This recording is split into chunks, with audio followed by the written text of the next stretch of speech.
સમાચાર ગોધરાથી, જ્યાં સાંકલી ગામના મુખ્ય માર્ગ પર જ ગાબડું પડી ગયું. ગાબડું પડતા અહીંયાના વાહન ચાલકો રાહદારીઓ હેરાન થયા. દાહોદ ગોધરા હાઈવેથી 15 ગામોને જોડતો આ માર્ગ છે, જ્યાં ગાબડું પડ્યું. માર્ગ પર શાળાના બાળકો સહિત રોજિંદી અવરજવર થાય છે. વારંવાર રજૂઆત કરવા છતાં પરિસ્થિતિ ઠેરની ઠેર છે. સ્થાનિકોએ અકસ્માત નિવારવા જાતે આડશ મૂકી ગત વર્ષે માટી નાખી તંત્રએ માત્ર ખાનાપૂર્તિ કરી હતી. ચોમાસામાં વાહનો ખાબકતા અનેક ચાલકો ઇજાગ્રસ્ત પણ થયા.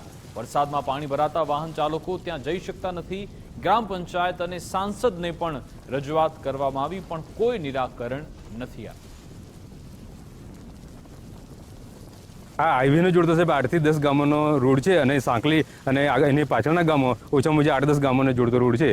એમાં દાખલા તરીકે કાલિયાકુવા, જોરાપુરા, છારિયા, જાંબુડી અને બાકી અછાલા બાજુથી પણ સીધા આવતા લોકો અહીં જ પસાર થાય છે.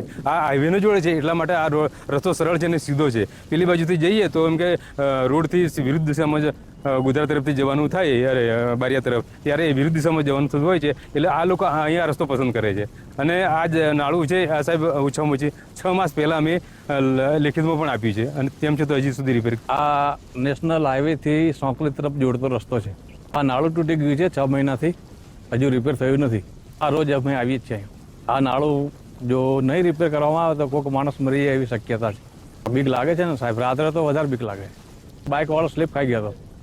અમારી એવી માંગણી છે કે નાળું વહેલી તકે રિપેર થાય તો સારું. સાંકલી ગામ છે સાહેબ, નેશનલ હાઈવે ને જોડતો રોડ છે અને સાંકલી આટા, કાળિયાકુવા, છારિયા, આંગળિયા, દામાવા, રીછવાણીને જોડતો આ રોડ છે. અહીંયા ભારે વાહનોની અવર જવર થાય છે સાહેબ. 1 વર્ષથી ગાબડું પડ્યું છે.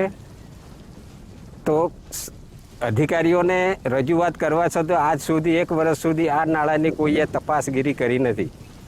અને અહીંયા પ્રાઇવેટ સ્કૂલોમાં ગામડાના નાના નાના બાળકો જલારામ જેવી સ્કૂલ બસમાં ભણવા જાય છે, તેથી અહીંયાથી પસાર થાય છે. આ સાંકલી ગામે મુખ્ય રસ્તાથી સાંકલી તરફ જતો જે ડામર રોડ છે એમાં નાળામાં એક ગાબડું પડેલું છે અને તેના કારણે ઘણા અકસ્માત થાય એવી શક્યતા છે.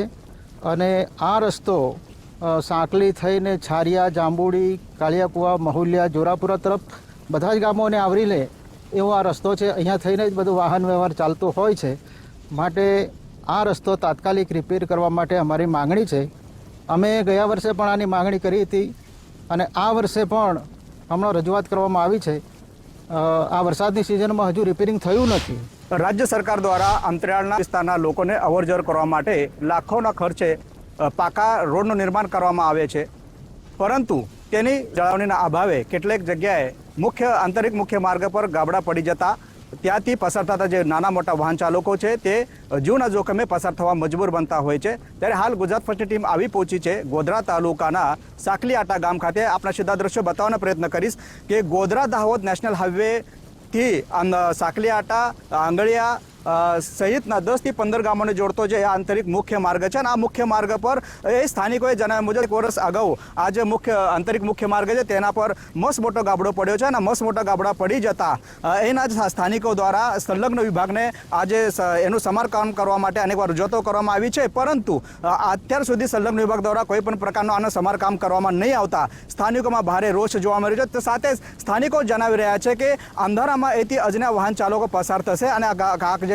મસ્ત મોટો જે ગાબડો પડે એમાં વાહન ચાલક પટકાશે તો મોટી જીવિત થવાની શક્યતા છે. સાથે જ અહીંના જે ગ્રામ્ય વિસ્તારના જે નાના ભૂલકાઓ છે તે બસ મારફતે અને પ્રાઇવેટ ખાનગી વાહનોથી અહીંથી ગોધરા તરફ અવરજવર કરતા હોય છે. ત્યારે અહીંથી પસાર થતા જે નાના ભૂલકાઓના જે વાહનો છે તેને પણ અકસ્માત થશે તો મોટી જીવિત હાનિ થવાની શક્યતા. તો વહેલી તકે આ જે નાળા પર પડેલો જે ગાબડો છે તેને વહેલું તકે સમારકામ કરવામાં આવે તેવી હાલ સ્થાનિકો માંગ કરી રહ્યા છે.